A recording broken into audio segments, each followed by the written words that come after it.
Un vaisseau navette, fuselé comme un poisson d'argent, fendit les nuages ténus de Kepler. 442 b. Sa coque effilée lança un reflet bleuâtre sur les roches sombres, soulevant un nuage de poussière sous la poussée de ses réacteurs. Les patins touchèrent le sol, avec une délicatesse presque irréelle, absorbant le choc d'un monde étranger. Le sas s'ouvrit dans un souffle. L'ambassadeur Zétari, silhouette svelte à la peau d'un bleu profond, descendit prudemment la rampe. 4 oreilles mobiles frémissaient, captant chaque bruit nouveau. Son appareil respiratoire bourdonnait, ajustant en temps réel la composition de l'air de cette planète humaine. Face à lui, le gouverneur Chen attendait. Grand, la peau pâle tirée sur des pommettes hautes, il portait un uniforme impeccable. Ses cheveux bruns encadraient un regard calculateur mais accueillant. « Bienvenue à New Haven », lança Chen, s'inclinant légèrement. « Nous sommes honorés d'accueillir le conseil sur notre petit monde. » Starry répondit par l'inclinaison traditionnelle du Conseil galactique. Un geste précis, lent, qui signifiait respect et paix. « Merci d'avoir accepté notre mission diplomatique, » dit-il, sa voix filtrée par l'appareil. « Le Conseil est toujours heureux de rencontrer de nouvelles espèces désireuses de rejoindre notre alliance. » D'un geste, Chen l'invita à marcher à ses côtés. Ils suivirent une allée bordée de panneaux solaires, traversant New Haven. La colonie brillait d'une organisation presque militaire.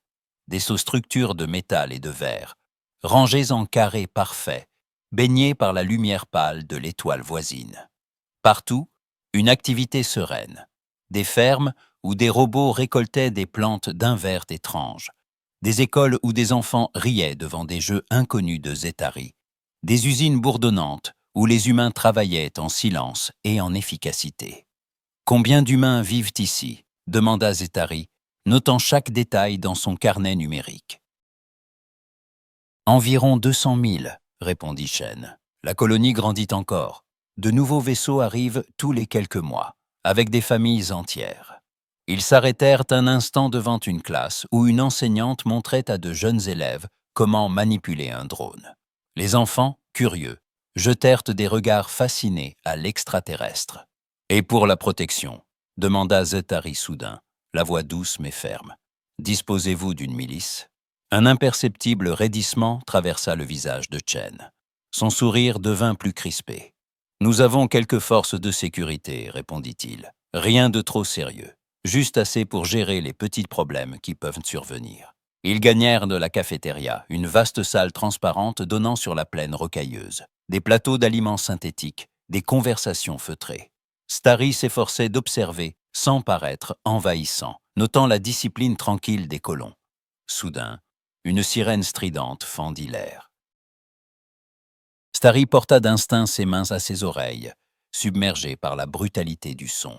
Chen bondit de sa chaise, visage durci. « Pirates !» annonça-t-il d'une voix froide. « Ils attaquent parfois les colonies extérieures. Ne vous inquiétez pas, ambassadeur, nos gens vont s'en occuper. » Dehors, à travers les vitres, les vaisseaux ennemis apparurent, des engins massifs, grossiers, couverts de marques de combat. Zétari en compta au moins 12, tous se dirigeant vers les zones d'habitation. « Devons-nous contacter la flotte du Conseil ?» proposa Starry. « Je peux demander de l'aide. » Mais Chen activa son communicateur. « Colonel Martinez, nous avons des invités. Faites en sorte que tout reste propre. » La voix de Martinez, implacable, s'éleva dans le com. « Reçu, gouverneur. On règle ça rapidement. » Sous leurs yeux, les hangars camouflés s'ouvrirent. Des chasseurs humains, profilés comme des rapaces, jaillirent en formation. Ils filèrent vers les pirates, moteurs hurlants. La bataille éclata dans un balai mortel. Laser perçant la poussière. Explosion brève, manœuvre chirurgicale. Les pilotes humains faisaient preuve d'un sang-froid absolu, leurs appareils dansant entre les tirs ennemis avec une précision presque inhumaine. 17 minutes plus tard, tout était fini. Les vaisseaux pirates n'étaient plus que des carcasses fumantes. Le dernier tenta de fuir, mais un chasseur humain le poursuivit, l'abattant sans hésitation. Chen observait la scène, bras croisés. Ce sont de bons gamins. confia-t-il à Zaatari. La plupart ont appris à piloter à l'armée avant de venir ici. Zaatari, déjà en train de saisir des notes fébriles, murmura « Infanterie régulière, entraînement standard ». Le communicateur grésilla de nouveau. « Nettoyage complet, aucun survivant », annonça Martinez. Un frisson parcourut la colonne vertébrale de Zaatari. Il fixa Chen. « Que se passe-t-il maintenant ?» Le gouverneur reprit sa contenance et répondit, le ton plat. « Maintenant, on nettoie les dégâts et on retourne au travail. » Mais pour Zaatari, quelque chose sous la surface tranquille de New Haven venait de se fissurer. L'ambassadeur Zaatari traversa les couloirs baignés d'une lumière dorée, le métal des parois réchauffé par la lumière artificielle du soir. Il s'arrêta devant une porte renforcée. Celle-ci s'ouvrit silencieusement pour révéler le colonel Martinez.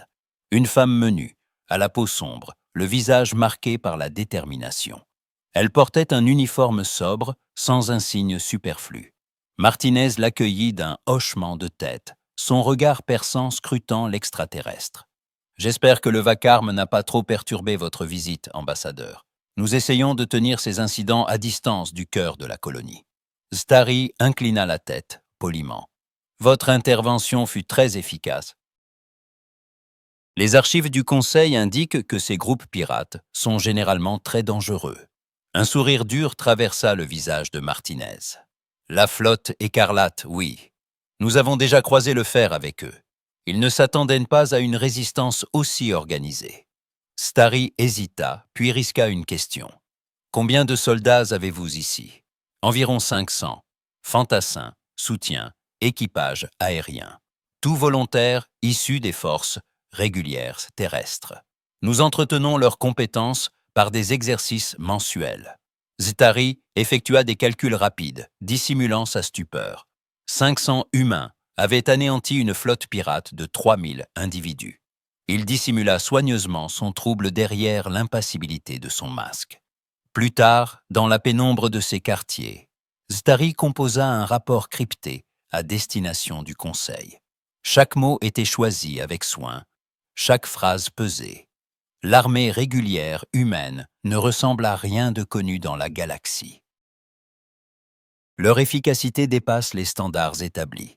Risque potentiel à surveiller de près. À l'aube, le gouverneur Chen retrouva Zaatari, prêt pour une nouvelle visite. Ils longèrent les avenues de New Haven, mais cette fois, Chen mit en avant les défenses de la colonie. Chaque bâtiment possédait des murs renforcés, des meurtrières dissimulées, des abris d'urgence. Les routes, larges et droites, semblaient conçues pour canaliser les mouvements ou piéger l'ennemi.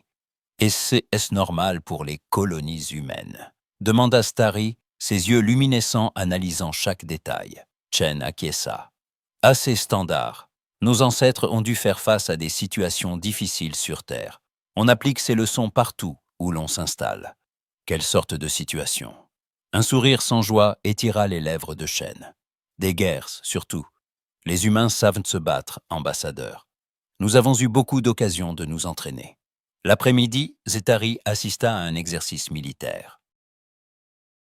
Un bâtiment factice avait été érigé à l'écart, cerné de drones d'observation. Par petits groupes, les soldats humains s'infiltrèrent, progressant sans un mot, gestes codifiés, regards échangés. Ils passaient de pièce en pièce, éliminant des cibles virtuelles, avec une efficacité glaçante. Leurs déplacements étaient fluides, presque chorégraphiques. Chaque couverture, chaque entrée synchronisée. Zaatari, fasciné, s'approcha du colonel Martinez. « Combien de temps faut-il pour s'entraîner à ce niveau ?» Martinez répondit sans détour. « L'instruction de base dure environ 4 mois sur Terre. Ensuite, ils reçoivent un entraînement spécialisé selon leur rôle. Ceux-là travaillent ensemble depuis 2 ans. » Zaatari sentit un vertige le gagner. Il observa les soldats retirer leurs casques, échanger des sourires, plaisanter en se dirigeant vers la cantine. Plus tard, il partagea le repas du soir avec eux. L'ambiance était détendue, les voix basses. Les soldats se racontaient des anecdotes de manœuvres, des souvenirs d'exercices extrêmes sur Terre, tempêtes de sable, jungle toxique, combats urbains. À un moment, Zitari mentionna ce que le Conseil savait des forces spéciales humaines. Le silence tomba lourd, puis l'un des soldats, un grand blond au regard froid, répondit simplement « Aucun de nous n'en fait partie. Nous sommes l'infanterie régulière. » Les autres acquiescèrent. Un respect mêlé de crainte passa dans leurs yeux. Cette nuit-là, alors que la colonie plongeait dans le silence, Zethari rejoignit sa navette pour transmettre ses impressions. Mais une transmission codée interrompit ses pensées. Il isola le canal, écouta, traduisant mentalement les mots humains. Le commandement dit que l'incident de Riel devient incontrôlable, déclara une voix grave, identifiée comme un officier. Les autorités locales n'arrivent pas à gérer, s'enquit une seconde voix, plus jeune. Mieux que ça. Une équipe de forces spéciales part demain. Les pauvres types là-bas, ils n'ont aucune idée de ce qui les attend. Un silence tendu suivit. Starry resta immobile, la lumière bleutée de ses écrans dansant sur sa peau. Si l'infanterie régulière humaine pouvait anéantir une flotte pirate de 3000 individus, que pouvaient accomplir leurs forces spéciales? La nuit, sur Kepler 442b, semblait soudain beaucoup plus vaste, et l'ambassadeur comprit que les secrets de l'humanité ne faisaient que commencer à s'entr'ouvrir devant lui. L'aube naissait sur New Haven, peignant de longs reflets dorés sur les verrières et les tours d'acier. Près de la piste d'envol, l'ambassadeur Zethari se tenait face au gouverneur Chen. Autour d'eux, la colonie s'éveillait paisiblement. Des travailleurs en uniforme traversaient la place centrale. Des drones patrouillaient silencieusement entre les bâtiments. Des enfants couraient vers l'école, insouciants. Chen tendit la main, son visage empreint d'une solennité mêlée d'espoir. « J'espère que votre rapport au Conseil sera favorable, ambassadeur. Nous aimerions rejoindre la communauté galactique. » Zithari saisit la main du gouverneur, sa poigne étonnamment ferme pour un diplomate. « Je recommanderais que l'humanité soit accueillie au sein du Conseil, » répondit-il, ses yeux argentés brillants d'une sincérité grave. Le gouverneur inclina la tête, soulagé. Mais une tension sourde restait dans l'air, perceptible seulement à ceux qui savaient où regarder. Un technicien fit signe à Starry que la navette était prête. L'ambassadeur monta la rampe, jetant un dernier regard à la colonie. De l'intérieur du cockpit, il observa la surface s'éloigner alors que le vaisseau s'élevait. New Haven s'étendait en dessous, calme et ordonné. Les cicatrices de la récente attaque pirate invisible à cette distance. Pourtant, Starry savait ce qui se cachait sous cette apparente normalité. Une société forgée par la guerre, protégée par des soldats qui considéraient l'extraordinaire comme la routine. La navette perça l'atmosphère, glissa dans l'obscurité du vide. Zithari resta pensif, revisitant chaque instant de sa mission, la discipline des habitants, l'efficacité glaciale de leurs militaires, la banalité avec laquelle ils parlaient de destruction et de survie. Tout cela, il devrait le rapporter au Conseil, peser chaque mot. 3 jours plus tard, sur Century Prime, la salle du Conseil était pleine à craquer. Un amphithéâtre de verre et de lumière, résonnant des voix de représentants venus de 100 mondes différents. Les sièges s'étendaient en demi-cercle, chaque délégué enveloppé dans les couleurs de sa planète d'origine. Zithari se tenait au centre, silhouette bleu sombre sous les projecteurs, le souffle mesuré par son appareil.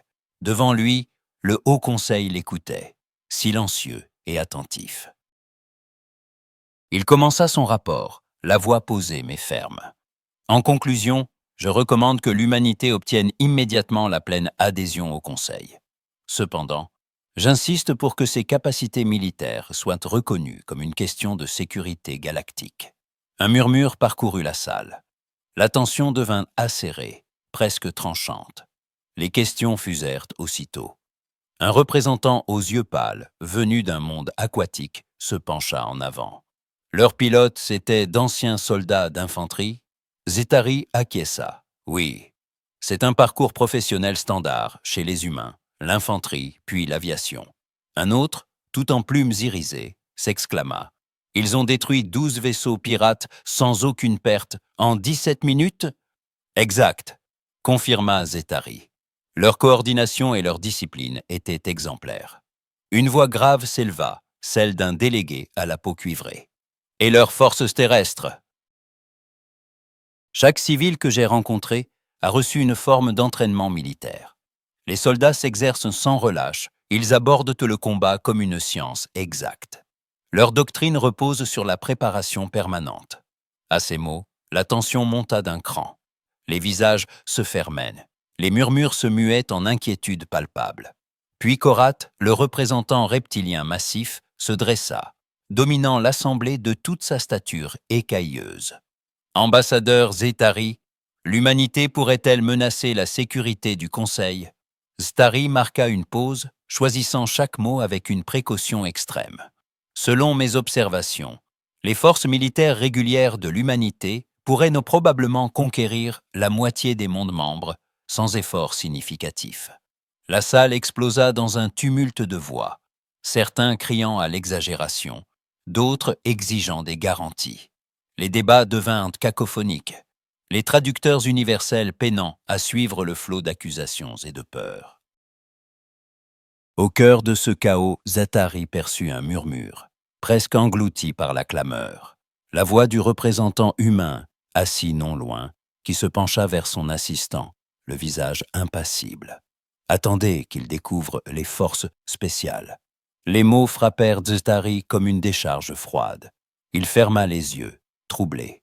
Dans le tumulte du conseil, il sentit peser sur ses épaules le poids de ce qu'il avait vu et de ce qu'il n'avait pas vu. Une certitude nouvelle s'insinua en lui, sombre et fascinante. L'humanité venait d'entrer dans la grande famille galactique, mais nulle, pas même le Conseil, n'était prête à affronter toute l'étendue de ce qu'elle cachait encore. Dans la grande salle du Conseil, la tension était presque palpable. Depuis des jours, les débats s'enchaînaient sans relâche. Certains représentants exigeaient que l'humanité soit accueillie à bras ouverts, fascinée par ses prouesses et sa capacité d'adaptation. D'autres réclamaient des restrictions, surveillance, quotas, limitations technologiques. Quelques voix, plus inquiètes, suggéraient même de contenir l'expansion humaine, parlant d'équilibre galactique et de risques imprévus. Au centre de l'assemblée, Korat, l'imposant reptilien à la peau d'onyx, fit claquer sa queue contre le sol, imposant le silence. « Nous devons les tester », déclara-t-il d'une voix grondante. « Un exercice militaire contrôlé, nos meilleurs éléments contre leurs forces régulières. » Vex, la présidente de l'Assemblée, le visage encadré de tentacules translucides, acquiesça d'un geste mesuré. « Que proposes-tu, Korat ?» Le guerrier reptilien esquissa un sourire carnassier. « Vega Prime, c'est un nid à pirates, contrebandiers, rebelles. J'y enverrai 500 de mes gardes.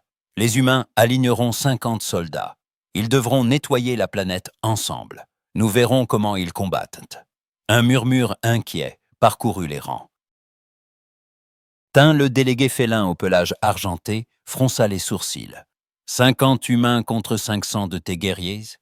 Le sourire de Korat s'élargit, dévoilant ses crocs. « Si la moitié de ce que Zétari raconte est vrai, mes guerriers pourraient bien apprendre quelque chose. » Personne ne releva le défi. L'idée radicale emporta l'adhésion par fatigue et curiosité, plus que par conviction. L'opération Clear Sky fut votée à la majorité. Sur Vega Prime, une base avancée avait été installée dans les montagnes crénelées. Les transports humains atterrirent en silence, leurs rampes s'abaissant dans un souffle de vapeur. De la première navette descendit la capitaine Sarah Chen, jeune femme au port assuré, les traits calmes et concentrés sous la visière de son casque. Son uniforme portait les insignes des marines d'assaut terriens, sobres et discrets. Au pied de la passerelle, Korat l'attendait, massif dans son armure d'écaille renforcée. « Bienvenue à l'opération Clear Sky », lança-t-il, sa voix rugueuse résonnant sur le tarmac. Chen répondit d'un salut militaire impeccable. « Mes marines sont prêts à être déployées. » Korat observa la cinquantaine de soldats humains qui s'alignaient derrière elle. Aucun ne semblait impressionné ni nerveux. Ils vérifiaient leur équipement, échangeaient des plaisanteries, comme s'ils s'apprêtaient à effectuer un exercice de routine. L'attitude de ces hommes et femmes tranchait violemment avec l'angoisse palpable de ses propres gardes, pour qui la destruction de 12 vaisseaux pirates restait un exploit presque mythique. Pour les humains, ce n'était qu'un jour comme un autre. Dans la salle de commandement, la lumière bleue des écrans animait les visages tendus des officiers. Le briefing débuta. Sur la table holographique, la carte de Vega Prime s'étendait. Vallée, ville, réseau de grottes. 3 groupes hostiles, annonça le major Voss, un vétéran aux cheveux d'acier. Les pirates griffes rouges, 2000 éléments. Les rebelles séparatistes, 1500. L'alliance des contrebandiers, environ 1000. Tous armés, mobiles, bien retranchés. Korat croisa les bras. Procédure standard. Établir des camps de base, nettoyer méthodiquement chaque zone. 6 à 8 mois d'opération. Chen leva la main. Permission de parler? Voss acquiesça, surpris par l'assurance de la jeune capitaine. Mes marines peuvent régler la situation en 2 semaines. Un silence glacial tomba sur la salle. Les officiers de Korat échangèrent des regards incrédules. Korat haussa un sourcil. « Expliquez-vous. » Chen s'avança, le regard assuré. « Ils se détestent autant qu'ils nous détestent. Il faut frapper vite, les uns après les autres, avant qu'ils ne s'unissent. S'ils s'unissent malgré tout, il faut frapper plus fort, plus vite. L'objectif n'est pas de tenir le terrain, mais de briser leur capacité de résistance avant qu'ils n'aient le temps de se coordonner. » Voss étudia la proposition, intrigué malgré lui. Cela suppose un déploiement dispersé, des frappes ciblées, des opérations simultanées sur plusieurs fronts. Exact, confirma Chen. Nous avons entraîné nos marines à agir en équipes autonomes, capables de prendre des décisions tactiques sans attendre d'ordre supérieur. Korat ricana, impressionné. Tu parles comme un général, capitaine. Chen ne sourit pas. Sur Terre, la survie dépend de la rapidité et de l'initiative. Le plan fut adopté. Dès l'aube suivante, les transports se mirent en branle. Korat fortifia sa base au centre de la zone d'opération, érigeant des barricades, installant des batteries défensives, quadrillant les accès avec ses 500 gardes. Les soldats reptiliens se préparaient à tenir une longue campagne, stockant vivres et munitions, dressant des cartes, planifiant des patrouilles. De son côté, Chen divisa ses 50 marines en 5 groupes de 10. Chaque escouade reçut une mission: infiltration, sabotage, assaut éclair. Leurs points de chute étaient répartis aux 4 coins de la planète, parfois à des centaines de kilomètres du QG central. Les humains ne s'embarrassaient pas de lignes de ravitaillement. Chacun portait tout ce dont il avait besoin, prêt à survivre en autonomie. Dans la salle de commandement, Korat s'approcha d'un écran, observant les signaux dispersés des escouades humaines. « Vos forces sont terriblement dispersées, capitaine, » grogna-t-il dans son communicateur. « Vous n'avez pas peur de vous faire submerger ?» La voix de Chen, posée, résonna sans la moindre hésitation. « Nous ne sommes pas ici pour défendre, général. Nous sommes ici pour attaquer. » Korat resta silencieux, fixant la carte. Les signaux humains avançaient déjà vers leurs objectifs, se glissant dans les failles du dispositif ennemi. Les premières explosions résonnèrent bientôt dans la vallée, annonçant le début d'une offensive qui, il le pressentait, bouleverserait plus que le sort de Vega Prime. Dans l'ombre des montagnes, alors que la poussière retombait, la véritable nature de l'humanité commençait seulement à se dévoiler. Le soleil pâle de Vega Prime filtrait à travers les nuages de poussière, projetant des ombres longues sur la surface rocailleuse. En moins de 2 heures après le début de l'opération, l'équipe Alpha, composée de 10 marines humains, se glissa silencieusement jusqu'à un dépôt de ravitaillement des Griffes Rouges. 200 pirates patrouillaient dans le camp, confiants derrière leurs palissades de métal. Mais les humains n'étaient que des fantômes. Ils éliminaient les sentinelles une à une, tranchant la nuit d'ordres chuchotés et de tirs étouffés. En 10 minutes, le dépôt s'embrassa. Les marines disparurent dans la brume avant même que l'alarme ne se répande. À l'autre bout de la planète, l'équipe Beta s'infiltra dans un centre de communication séparatiste. 2 marines neutralisèrent les vigiles, tandis que les autres plantaient des charges sur les antennes et consoles. À peine la première explosion retentit-elle que l'équipe s'était déjà repliée, laissant derrière elle une tour de fumée noire et des rebelles désemparés. L'équipe Charlie frappa un arsenal de contrebandiers, détruisant des caisses d'armes lourdes sans un bruit. Delta sabota un aérodrome pirate, posant des explosifs sur les réservoirs de carburant et les chasseurs posés sur le tarmac. Echo, enfin, frappa le poste de commandement rebelle, forçant les chefs à fuir dans la confusion. 5 attaques, 5 victoires éclairs, toutes menées en moins de 12 heures. Depuis la salle de commandement fortifiée, le major Voss fixait les hologrammes et les signaux tactiques qui défilaient sous ses yeux. « Impossible », murmura-t-il, incrédule. Aucune force ne peut maintenir un tel rythme opérationnel. Korat observait la progression humaine, les bras croisés, le regard sombre. Le deuxième jour, la riposte ennemie ne se fit pas attendre. Les Griffes rouges, furieux, rassemblèrent un bataillon entier pour traquer l'équipe Alpha, 200 combattants lourdement armés. Ils s'engagèrent dans un défilé rocheux, confiants dans leur supériorité numérique. Mais les marines attendaient, embusqués en hauteur, chaque position soigneusement choisie. Quand le piège se referma, l'enfer s'abattit. Grenades, tirs croisés, effondrement de rochers. La colonne pirate fut décimée en quelques minutes. Aucune perte humaine, mais un butin d'armes et de munitions impressionnant. Korat rejoignit Chen près d'un écran, la voix basse, presque méfiante. « Comment 10 soldats ont-ils détruit 200 combattants ?» Chen répondit, le ton calme. « L'entraînement général, nous nous préparons pour être en infériorité numérique. C'est la base de notre doctrine. » Le troisième jour, les 3 factions ennemies, terrorisées, mirent de côté leur rivalité. Une force commune de 3000 combattants se forma, décidée à écraser les humains. Korat, alarmé par cette marée, contacta Chen. « Vous devriez vous replier, ils sont trop nombreux. » Mais la capitaine sourit derrière son casque. « Négatif, général. Nous sommes exactement là où nous voulons être. » La horde ennemie avança dans la vallée, impatiente d'en finir. Mais le terrain était truffé de mines, de pièges, de positions de tir parfaitement camouflées. Les marines, disséminées sur les hauteurs, attendaient le signal.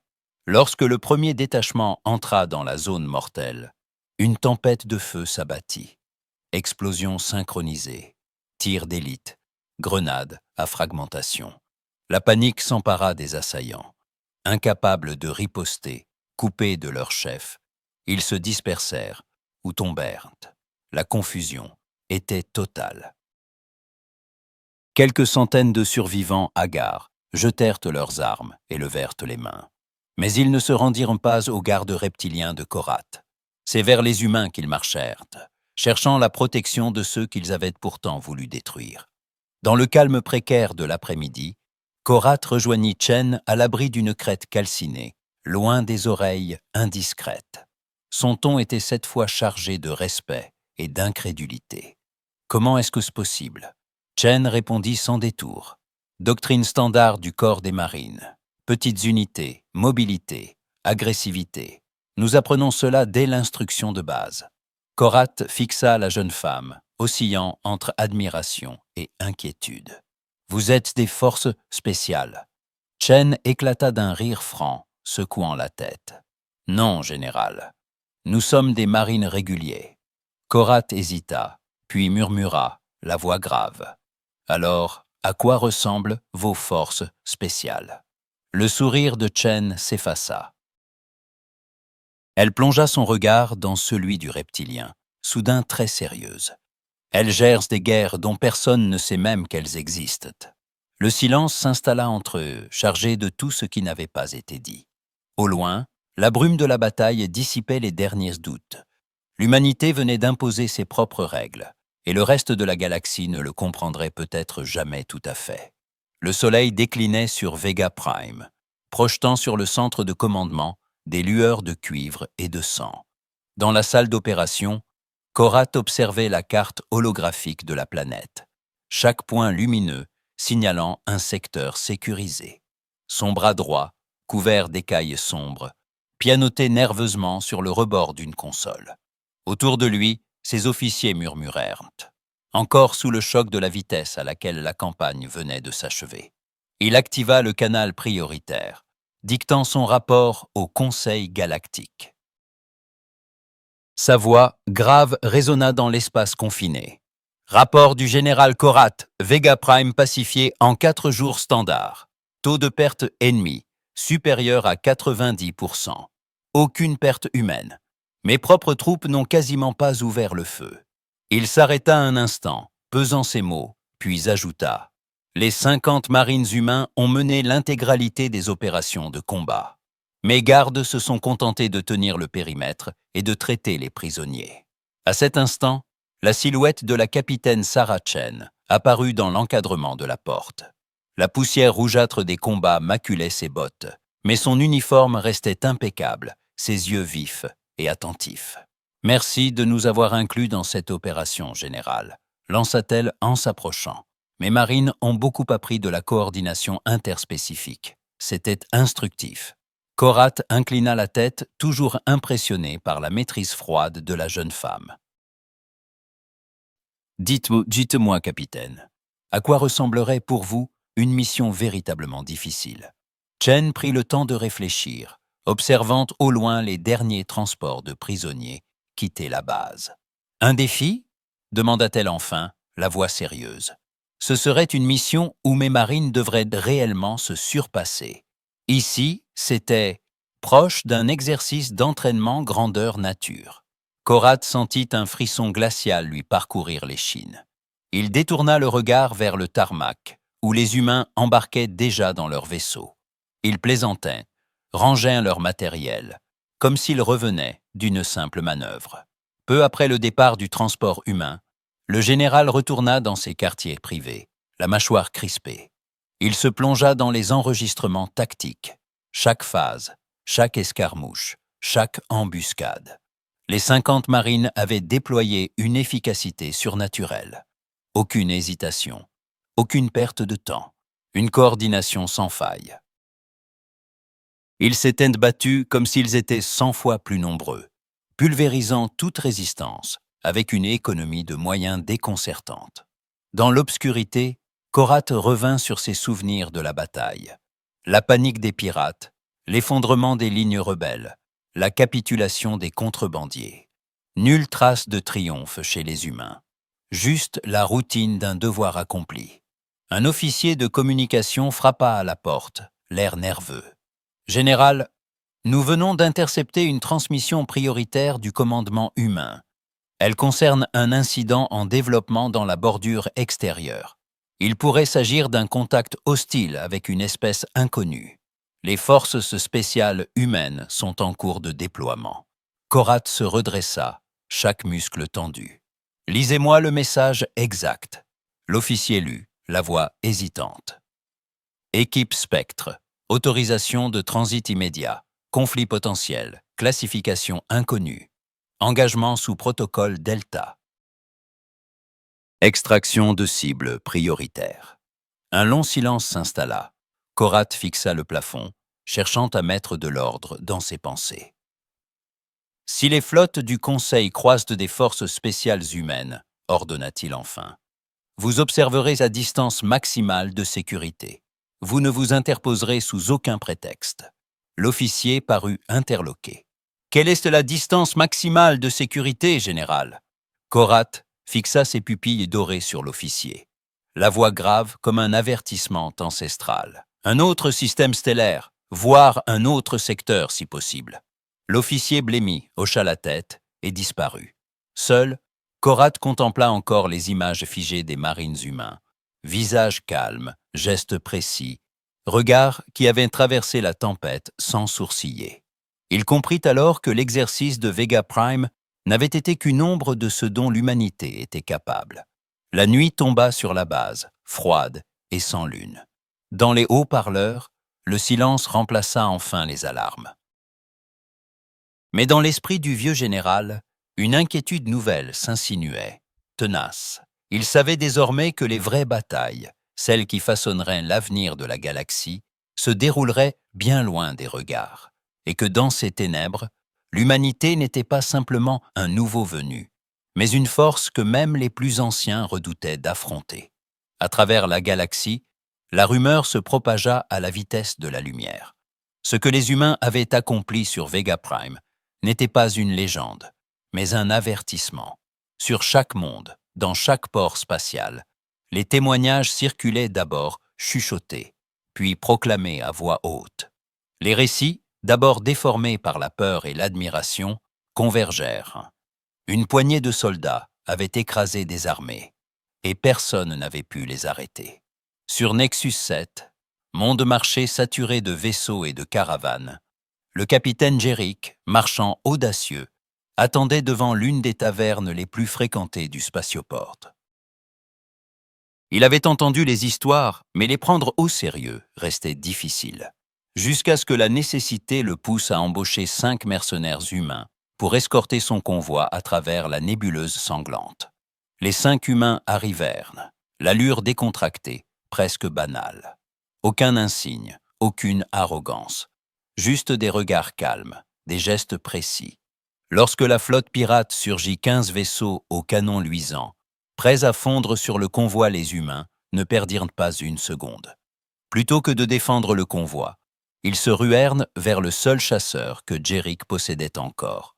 À 5, dans la carlingue exiguë, ils prirent les commandes, se répartissant navigation, tir, contre-mesure. Ce qui suivit fut un balai mortel. En 12 minutes, le chasseur humain pulvérisa les 15 vaisseaux pirates. Les manœuvres défiaient toute logique. Des virages impossibles, des feintes imprévisibles, des tirs précis à chaque passage. Jerick, bouche bée, vit les restes de la flotte ennemie dériver dans l'espace, tandis que ses cargaisons filaient sans encombre. Dès son arrivée à la station suivante, Jerick raconta tout. Sa vidéo fit le tour des réseaux. En moins d'1 mois, les demandes pour des mercenaires humains explosèrent. Chaque cargaison précieuse, chaque mission risquée, réclamait désormais la présence de terriens. La réputation se mua en phénomène. Les humains devinrent la protection la plus recherchée du bras spiral galactique. Sur Katara, planète célèbre pour ses guerriers géants, le chef de guerre Tornax visionnait pour la 100e fois les images de Vega Prime. Il fixait la progression froide et méthodique des marines humains, puis le carnage laissé dans leur sillage. « Aucune espèce ne possède un tel talent inné pour la guerre », murmura-t-il, le regard sombre. Son aide-corve hocha la tête, impressionné. Et si ce n'était pas du talent? Et s'ils étaient formés pour devenir ainsi? L'arrivée des conseillers humains provoqua d'abord la méfiance, puis la fascination. Sergent-major Wong, petite femme à la silhouette discrète, imposa rapidement son autorité dans les rangs catarans. Elle observait sans un mot les guerriers s'entraîner, puis sifflait entre ses dents. « Oubliez l'honneur », déclarait-elle d'une voix tranchante. « Votre mission, c'est de survivre et de rentrer. Le reste, c'est du folklore. » Les premiers jours, les catarans rechignèrent. Les traditions, le duel singulier, les cris rituels, tout fut balayé. Wang leur enseigna l'efficacité, la coordination, l'absence de pitié pour l'ennemi.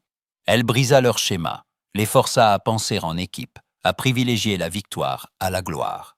Les mois passèrent. Quand le conflit éclata à la frontière, 3000 soldats zéloniens envahirent la vallée sacrée de Katara. Les guerriers géants, entraînés par Wong, se déployèrent en formation flexible, adaptant chaque mouvement aux attaques adverses. Les pièges, la discipline du tir, le repli tactique. Tous les enseignements humains furent appliqués. L'armée zélonienne, 3 fois supérieure en nombre, fut brisée. La victoire fut si totale que l'Empire zélon demanda la paix sans condition. Face à l'ambassadeur zélonien, Tornax ne cacha pas son triomphe. « Ils nous ont appris à gagner », dit-il simplement. Sur Century Prime, dans un laboratoire baigné de lumière stérile, la docteure Yalith présenta ses dernières recherches devant un parterre de scientifiques et de membres du conseil. Les hologrammes défilaient. Statistiques de Vega Prime, séquences d'entraînement, analyse génétique. « Les humains ne sont pas naturellement de meilleurs guerriers », expliqua-t-elle. « Ce n'est pas une question de physiologie. Leur véritable force, c'est leur capacité à apprendre à le devenir. Elle montra les relevés. La courbe d'efficacité des unités humaines ne cessait de croître au fil du temps, alors que toutes les autres espèces atteignaient un plateau. Chaque unité humaine devient plus performante, plus adaptable, plus inventive à mesure que l'expérience s'accumule. Leur avantage n'est pas statique, il augmente. Vex, la présidente du conseil, fronça les sourcils. Leur armée est-elle uniforme? Yalit secoua la tête. Non, conseillère. Leur structure militaire est divisée. D'un côté, les forces régulières, spécialisées dans la guerre conventionnelle. De l'autre, les forces spéciales, entraînées pour des situations non conventionnelles. Un murmure parcourut la salle. Un conseiller se pencha en avant. Quel genre de situation? La docteure hésita. C'est justement là le problème. Nous ne savons pas. Leur entraînement implique une préparation à des menaces que nous ne pouvons même pas définir. Vex resta silencieuse, le regard perdu dans les chiffres qui défilaient. Yalith, elle, sentit un frisson. La galaxie venait à peine de découvrir l'étendue du potentiel humain, mais l'ombre de l'inconnu grandissait encore, portée par ceux qui s'entraînaient à l'affronter sans jamais dire pourquoi. Une alarme stridente déchira le silence solennel de la salle du conseil. Les hologrammes de Century Prime s'embrasèrent d'un rouge inquiétant. Message de détresse. Colonie Epsilon Aridani. Contact hostile non conventionnel. Les visages des délégués se tendirent. La tension palpable. Général Korat se leva, massif et sûr de lui. « Je peux envoyer un bataillon dans 2 semaines », annonça-t-il, ses écailles frémissant sous la lumière des projecteurs. Un officier des communications, le visage blême, consulta ses écrans. « Les forces spéciales humaines sont déjà en route, général. Arrivée prévue dans 4 jours. » Un silence chargé s'installa. Vex, la présidente du conseil, consulta les membres autour d'elle. Le vote fut rapide. Il fut décidé d'envoyer un vaisseau d'observation pour surveiller l'action des forces spéciales humaines et surtout enregistrer l'événement. Un murmure d'inquiétude et de fascination traversa l'assemblée. Cette fois, ils allaient voir de leurs propres yeux. En orbite d'Epsilon Aridani, la situation frôlait l'apocalypse.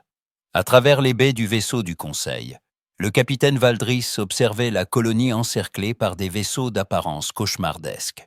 Ce n'était pas du métal, mais de la chair, des carapaces translucides, des tentacules membranaires, des flottes vivantes, inconnues de toutes les bases de données galactiques. Des lances de lumière bioluminescentes transperçaient l'atmosphère. Sur la surface, la colonie semblait cernée, des nuées d'organismes s'écrasant contre les dômes protecteurs, cherchant une faille. Valdris échangea un regard avec son second, la voix basse. Voilà pourquoi ils ont fait appel aux forces spéciales humaines.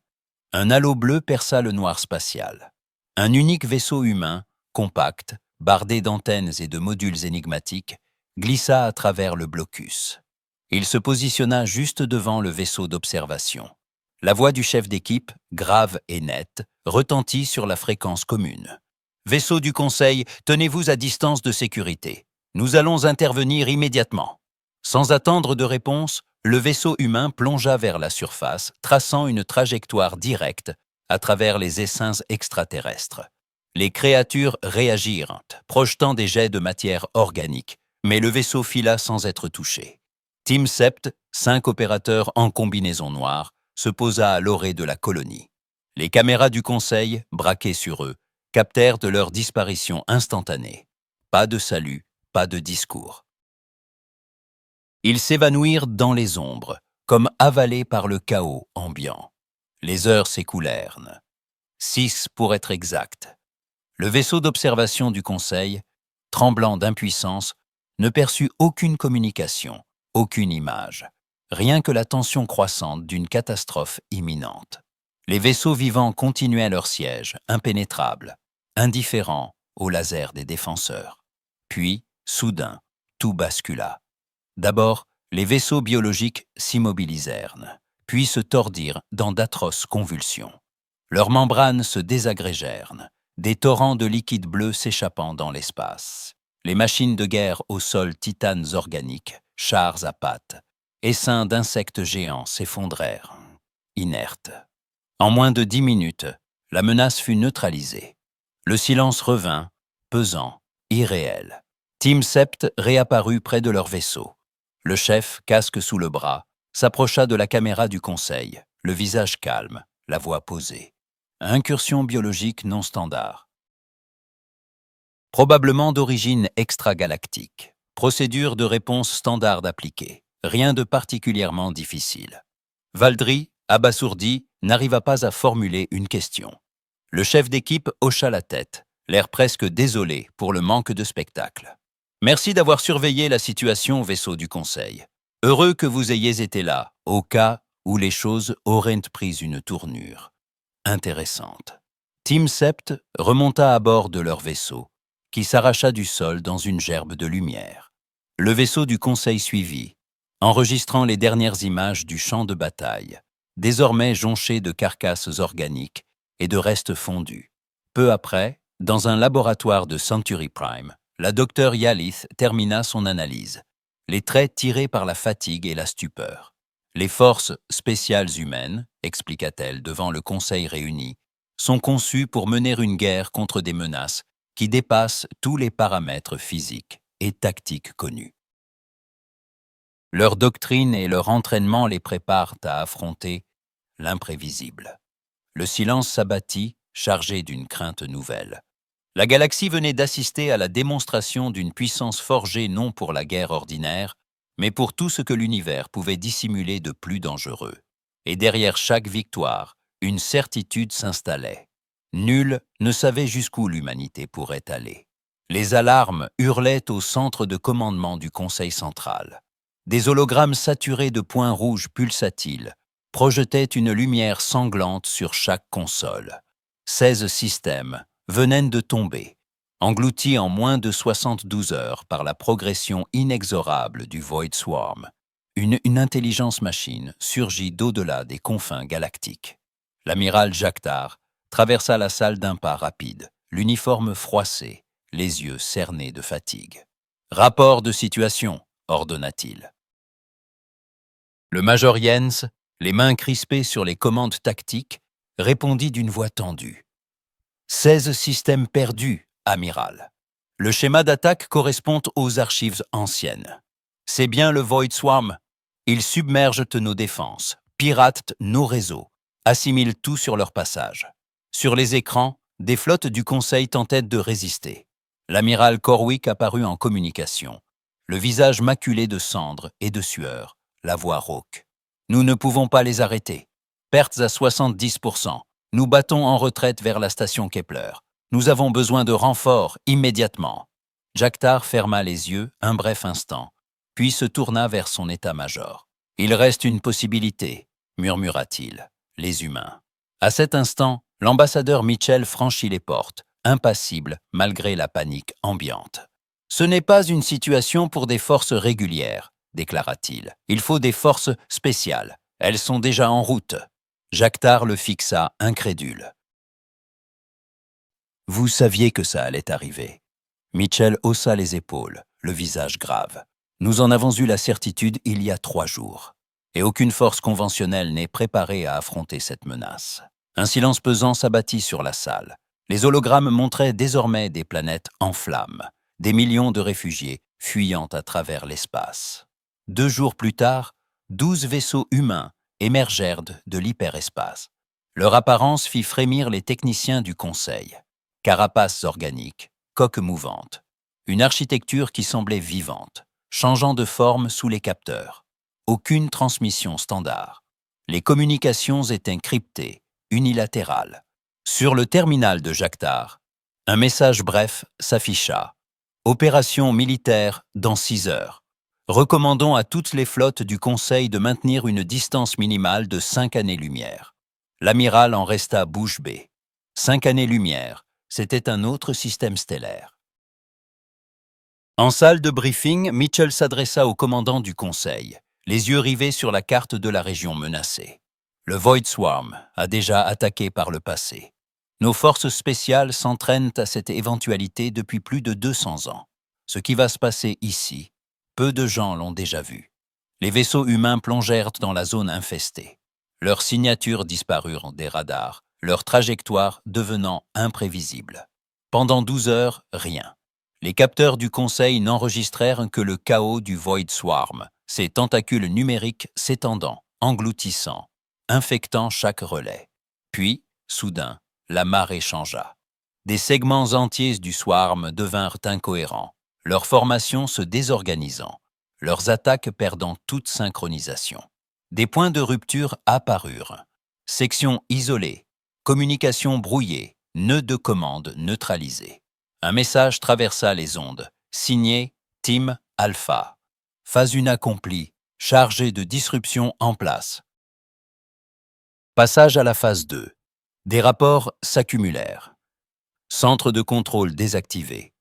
Réseaux parasites effondrés. Signaux contradictoires, semant la confusion dans l'intelligence collective du Swarm. Soudain, une nouvelle offensive, invisible, frappa. La guerre psychologique. Des messages s'infiltrèrent dans le code du Swarm, y injectant peur, doute, souvenirs de défaites passées. Le chef d'équipe transmit calmement. L'intelligence du Swarm manifeste des symptômes de terreur. La phase 3 débutera dès que la préparation psychologique sera achevée. En orbite, les flottes du Conseil observaient, impuissantes. Au sol, les machines du Swarm se heurtaient entre elles, paniquées.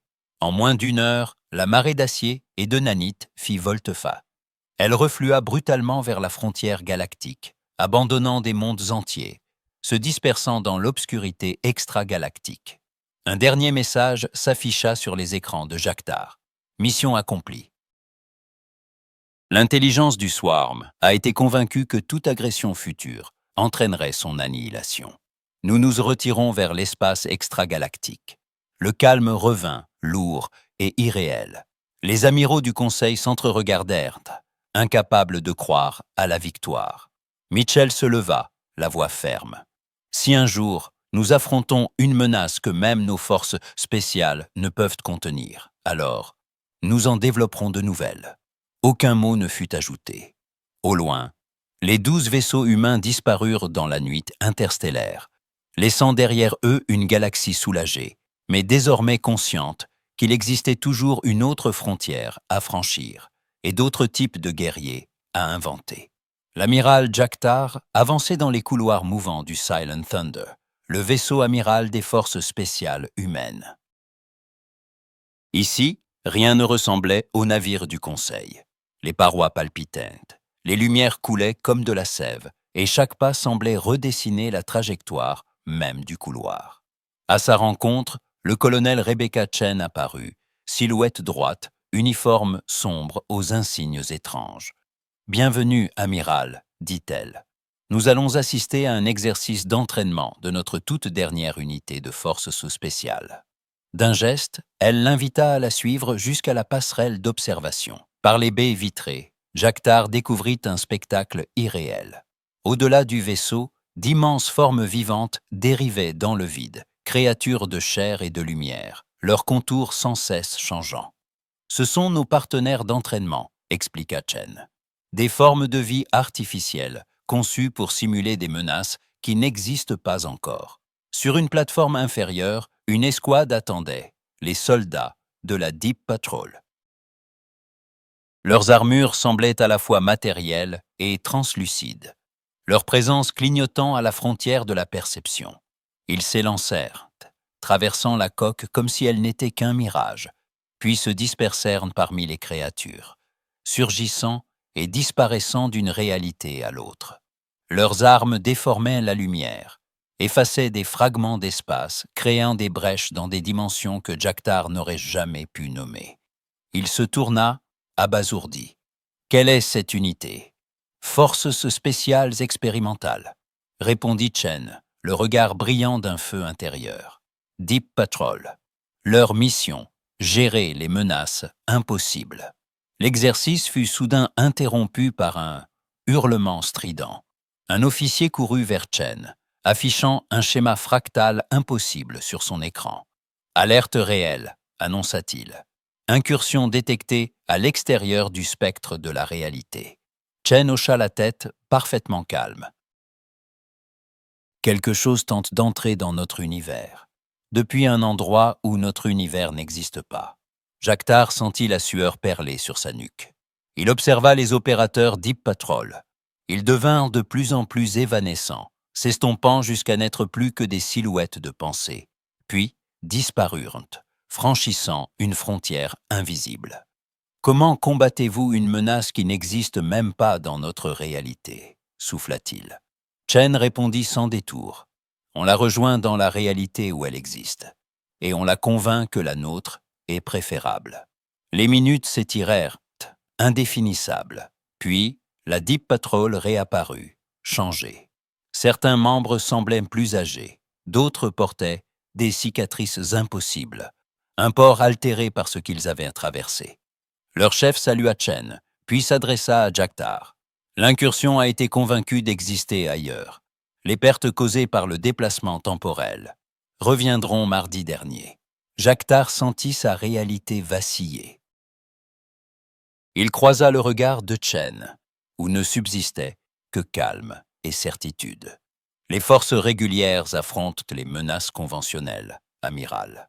Nos forces spéciales traitent l'inconventionnel, mais la Deep Patrol gère l'impossible. Au-delà, nous développons les unités de réponse absolue. Plus tard, le rapport de Jactar au Conseil ne laissa place à aucune ambiguïté. Sa recommandation était simple. Ne jamais provoquer l'humanité. Toujours demander leur aide face à l'inconnu. L'humanité n'était plus un membre comme les autres.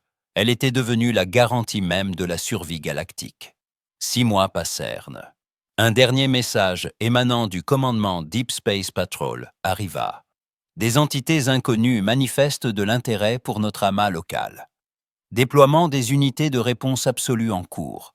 Recommandons aux forces du Conseil de maintenir leurs opérations standards et de ne pas intervenir sans demande expresse. Ce genre de situation, nous l'avons déjà géré. Jactar lut la note, avec un mélange de soulagement et d'effroi. Au-delà des étoiles, l'humanité faisait face à des menaces que personne ne voulait nommer, et elle était certaine de pouvoir l'emporter. Très loin, dans les ténèbres du vide, de vieilles intelligences reçurent l'avertissement. Évitez le groupe local. Les humains sont là. Au Conseil, la décision s'imposa. Certaines questions, désormais, resteraient sans réponse.